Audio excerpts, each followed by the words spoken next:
ladies and gentlemen, welcome back to Tech Showdown. My name is Kevin. This is my co-host Teddy, and today we have a very interesting video. It's going to be my review, oh come here little guy, of the Ducky secret mouse. So that's what the actual name is, or Ducky optical secret mouse, I suppose you could also put it. So this is quite interesting. This is the first gaming mouse I am aware of that Ducky has made. So I was really interested in it because I've tested a bunch of the Ducky keyboards. For the most part I really like all of the ones I have tested from Ducky. So I was really excited to see what they could do with a gaming mouse. Now quickly before we jump into it, if you're interested in hosting a tech channel, Playtech TV, the channel I actually used to host, is looking for a new host. Obviously you'll need to be in New Zealand, preferably in Auckland, so I'll leave that link down in the description below, so go over and check it out, and if you're interested in hosting a tech channel, that could get you started. Now let's jump in first here with the key specs of this Ducky mouse. So sensor-wise, it's coming with a 5000 DPI optical sensor, 1000 Hz polling rate, pretty standard there. Omron switches, these are made in Japan, we'll get to that a little bit later. It's coming with a 32-bit ARM processor, gold-plated USB connector, and size-wise coming in at 68.5mm by 121mm by 38mm. It's also featuring a rubber cable, which, you know, I'm not the biggest fan of, so yeah, would have liked to have seen a braided cable there, Ducky. Now let's first start with the looks, and as per usual from Ducky, it's pretty minimalistic. It's kind of what we come to expect from them. It's a very standard looking design, so that's going to either appeal to you or not. Personally, I just think it looks kind of okay. It's a little flat and it's a little bit fat at the back anyways. But I think it looks pretty good. Now it's black all over, so not very interesting there. A little bit on the plain side of things. However, that is good because it's color neutral.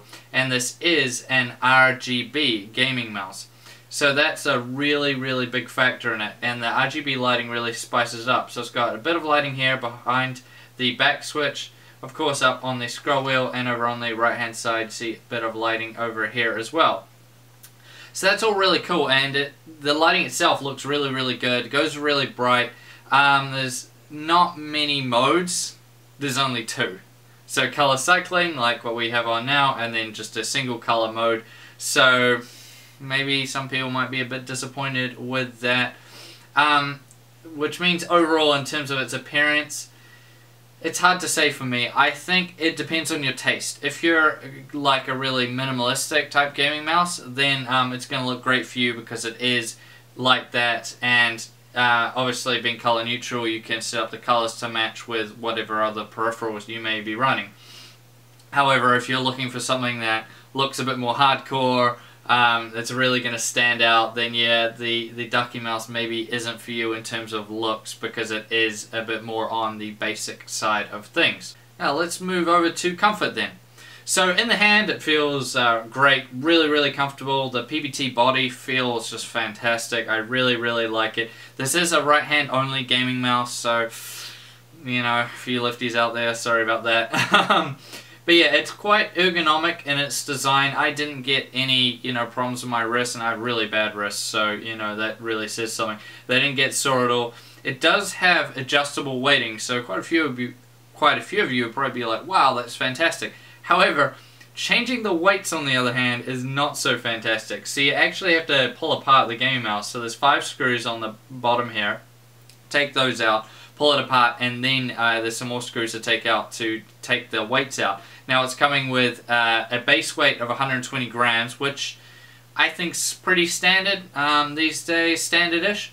However, you can add either a 6 gram weight or an 11 gram weight. Now I ran it with all the weights in, and it felt really good for the most part. It was maybe a little on the heavy side, but it felt better, I think, with all the weights in than all the weights out. It just depends on your taste, really. It is a little bit frustrating that you have to pull the whole thing out to change them. In Ducky's defense, once you get the weighting sorted, you're probably not going to be playing with it that much, so once you got it done, yeah, But yeah, I just wish they'd made it a little bit easier to switch out the weights. But overall, comfort-wise, I thought it was, yeah, pretty ergonomic, nice design, felt great in the hand, and yeah, I thought it was, yeah, pretty good for the most part. Now let's move over to that sensor and talk about the accuracy and sensitivity. So as I said earlier, it's a 5000 dpi Pixar optical sensor. You can run it a huge amount of different ranges. We'll talk about that a little bit later. But I was running it at 2400 dpi, which is pretty standard. I usually like between 2000 and 3000, and that was really nice for me. It was absolutely fantastic in terms of accuracy. I never missed anything. I never had any problems. It was really, really good, and I just have nothing bad to say about this sensor. It is absolutely fantastic. One of the best ones I have ever used, so really, really good job there. And the praise continues with the buttons and the scroll wheel. So it uses Japanese on-run switches, except for the DPI button are on the bottom. So, yeah, that's not a real big loss there. The right and left click just feel fantastic. Got a real nice amount of travel, real tactile feel. I was very impressed with them. I never did any misclicks or anything like that, and they had a real premium feel to them. Like the operation, it just felt really, really nice in the hand. The scroll wheel is perfect. There's no other way I can put it. It's just perfect. It's probably the best, or one of the best I have ever used. They absolutely nailed it in terms of not making it too heavy, not too light, and just the feel and everything. It was fantastic. So really good job there. The button layout was also really good. I mean, there's not a huge amount of buttons on this. As I said earlier, it's quite minimalistic in terms of its design.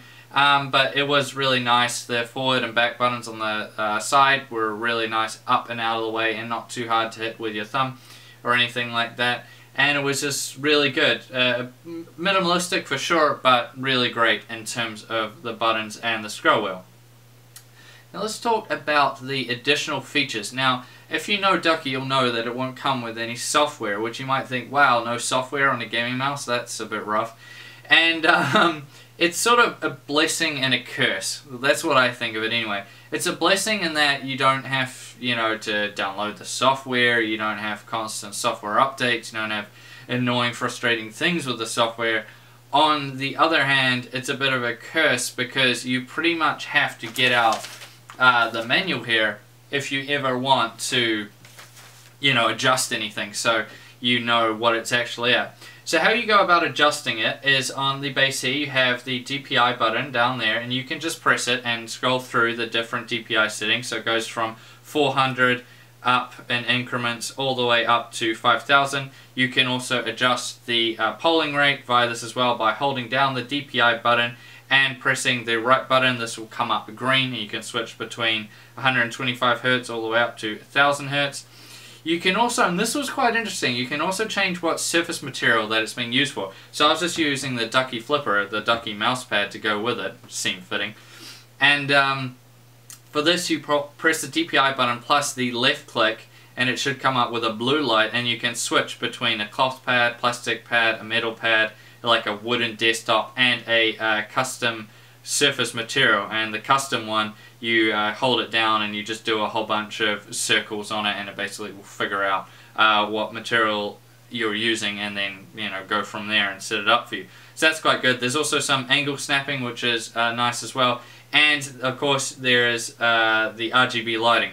So for this you hold down the DPI button, plus you can click the middle button to put it in RGB color cycling or just single color. To change the colors, hold the DPI button down and scroll the mouse wheel either up or down, and that will go through them. And if you want to just turn off the lighting altogether, then hold the DPI button down and double click on the middle button. So that's quite cool there. It's an interesting take. As I said, you really need the manual to figure out what you're doing, but it is quite nice. And once you got it all set up, because you probably won't be changing it that often, it's really nice not having to worry about any software. Which brings us now to the conclusion. And what do I make of the Ducky secret mouse? So it has basic but good looks in my point of view, mixed with pretty good comfort for the most part. Definitely not the most comfortable mouse I've used, but you know, far better than average, that's for sure. An absolutely great sensor and fantastic switches. And I think Greg over on Playtech TV, you know, gave it a really good rating. To him, he said it was like an 8 out of 10. And I have to agree with that. It's just a solid 8 out of 10. It does really good in most areas. You know, it's just a really good gaming mouse for the most part.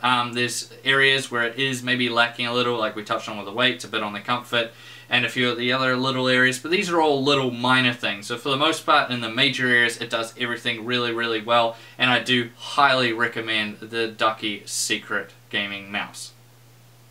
Now, I thank you all for watching this video. Please subscribe to Tech Showdown if you haven't already, and like the video. And as always, I'll see you guys next time.